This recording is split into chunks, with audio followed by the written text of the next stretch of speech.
What's up, folks? So welcome back to the Dyce Reacts, where we are staying in London, England tonight. Oh yeah, we are going to be checking out what happened to old London Bridge.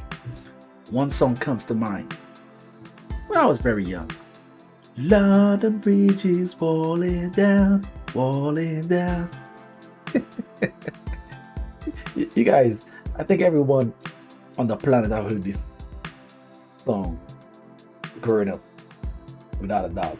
I still hate today. Very much so. Checks one out. We ain't gonna waste no more time. We're just gonna get right into it, folks. We're gonna get right into it. Oh yeah. Why is London Bridge called London Bridge? Because it's in London. But there are lots of bridges in London. London Bridge was the first. But it looks really modern. Because it was rebuilt. Are there lots of really interesting things about London Bridge and its history and its future that unravel into a medium-sized documentary about the River Thames and its crossings in general? Yes.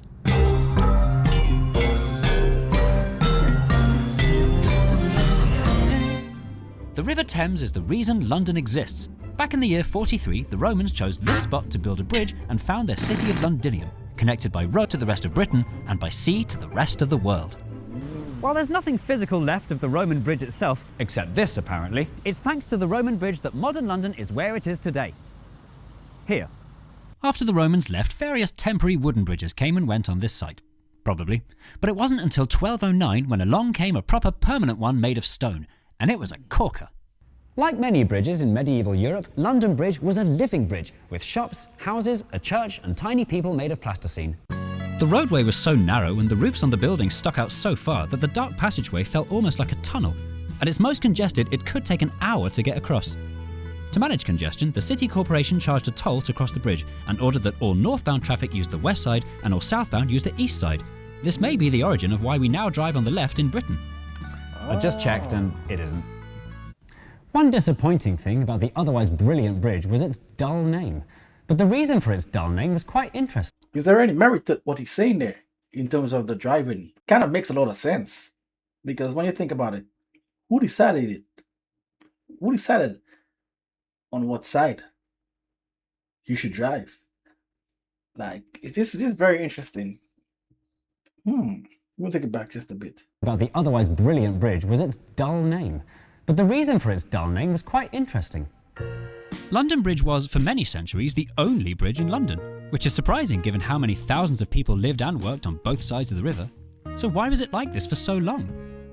The Bridge House Estates, which ran London Bridge on behalf of the City of London Corporation, made a great deal of money from the tolls, and they were keen to keep it that way.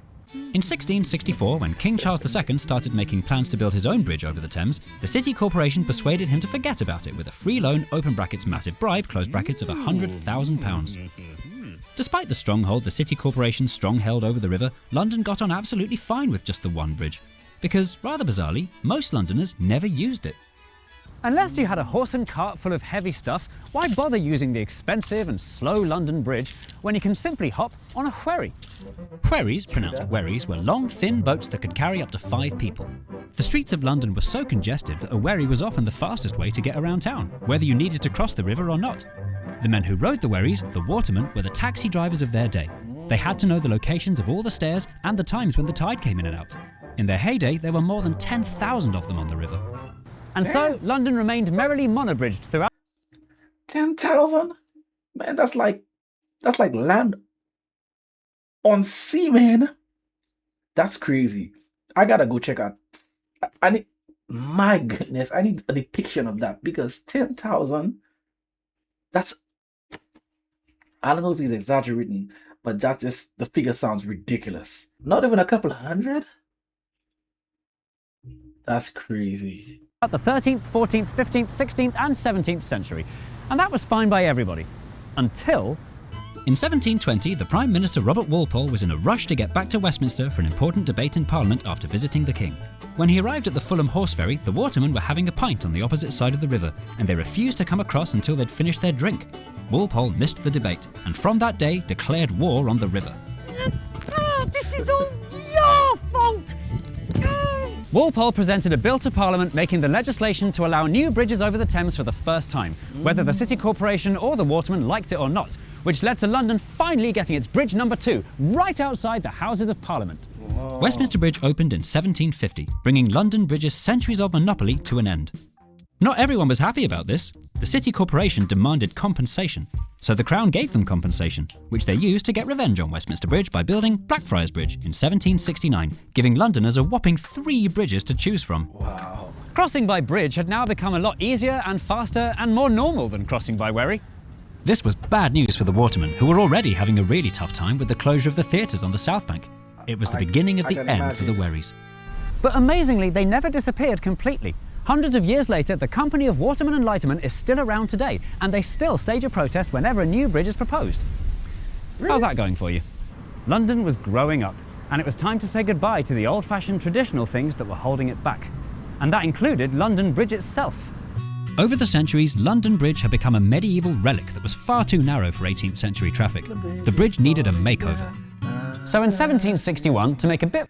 I'm guessing this song came after the London Bridge. I'm guessing like the original London Bridge was not anymore, or when it was about to get demolished, because it says London Bridge is falling down, falling down. It can't be up, and they made a song like that. I'm guessing it's an afterthought. Hit me up in the comments. More room, the Bridge House Estates decided to remove the houses and shops from the bridge. But it was no good. The structure was still a crumbling death trap that needed repairing every 5 minutes, as made famous in the nursery rhyme Humpty Dumpty. The whole thing had to go. And so, in 1831, Old London Bridge was replaced by New London Bridge, designed by a father and son team, both called John Rennie. To avoid disruption and ease construction, New London Bridge was built slightly to the left of where the Old London Bridge was. If you look carefully at a modern map, you can clearly see how the old streets line up to show exactly where the Old London Bridge used to be. London's bridgevolution was only just beginning. In the 19th century, with London's population swelling faster than ever on both sides of the river, new bridges were being thrown across the Thames one after the other like kerplunk. Bridges for people, horses, and these new things called trains too. London just couldn't get enough of them. Bridges, bridges, bridges, bridges, bridges, bridges, bridges, bridges, bridges, bridges, bridges, bridges. London Bridge wasn't special anymore. It blended in with all the others, getting on with its job in a no-nonsense sort of way. After 130 years, which in London terms isn't really that long, London Bridge already found itself once again in a bit of a pickle. By the 1960s, London had turned into a car city. To make room for all the commuters that wanted to use it, London Bridge would need to at least triple in width. The City Corporation once again had the expensive task of building a modern bridge in place of the old one. But the trouble was, in the 20th century, it was much harder to raise the huge amount of money needed for this sort of project. And so, they made the unusual but ingenious decision to put the Two Rennies Bridge up for sale. Brochures and TV ads were produced, offering a unique piece of British history to the highest bidder. The highest bidder was American oil tycoon and chainsaw manufacturer Robert P. McCulloch, who had the Old London Bridge shipped across the Atlantic brick by brick and put back together in Lake Havasu City, Arizona, where it's become something of a tourist attraction. Wow. There's a famously not true at all urban myth that McCulloch thought he was buying the much more famous and impressive Tower Bridge and bought the wrong bridge by mistake. And that's where we get the expression, "I bought the wrong bridge by mistake." Not all of London Bridge went to Arizona. These steps and this arch from the Rennies Bridge are still here and here today on the South Bank. Whilst it's great that some of the Rennies Bridge has been kept alive, its modern replacement. There's a saying people use. I've read it in a lot of movies where someone said, if you believe what I'm saying, or if you believe what someone else is saying, I'll sell you a bridge in London. Is it tied to what he's saying there? That's how that kind of saying came about. Hit me up in the comments. This also sparked a thought. Replacement is a structure best described as a shame. The necessary rebuild of London Bridge in the late 60s coincided with a flash-in-the-pan fashion for brutalist functional architecture. New London Bridge, completed in 1973, is a wide, grey concrete slab devoid of even the slightest hint of its rich history. It's impressive for the sheer amount of nothing there is to say about it. With London Bridge getting more boring every century, the next one, coming in 2182, will likely be made entirely of beige jumpers. Yep, I think that's everything I can think of about London Bridge. But London does, of course, have many more bridges, and there are lots of interesting things to say about them, too. That was really interesting. Some of the things I never thought up until watching this video, like in real time when I was watching the video. Always heard that song growing up, singing it as a child, but I didn't know it was such a big deal in terms of that bridge specifically. I knew it was popular, but I didn't know there was, you know, so much going on in terms of from the time of the establishment of the bridge. And in hindsight, it makes sense to have many bridges, because if the population is growing and people need access to come over, why not just build more bridges? Why just have one? But like I said, it was a monopoly. Didn't want other bridges to compete. And also workers themselves, in terms of those sea taxi drivers, they knew that their job would be, as time went by, basically obsolete. So I can imagine how they felt themselves. Yeah. So I can understand it on both sides. But definitely I didn't know it was such a big deal when it comes to London Bridge. London Bridge is falling down. Well, now I know a little history, but I don't know if he's exaggerating when he said there were like 10,000 taxi drivers at a time, you know, basically on that ocean, bringing people back and forth. I mean, it's so absurd. I don't know if I believe that part. Maybe he's exaggerating.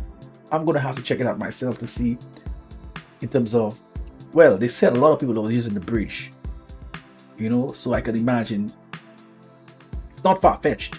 I was expecting like a couple hundred, but thousands, I can't imagine. Just the visualization of that is insane to me, because like, wow, that's a lot. Yeah, but he put up in the comments with some more information about that aspect of what he said there in terms of the sea taxi drivers. What was the, like, in terms of the number on average? Hit me up in the comments. If you want to see that long drawn answer that I do, hit me over on Dyce Reacts, where I do music reactions. This is where I'm going to be making my exit. So until next time, peace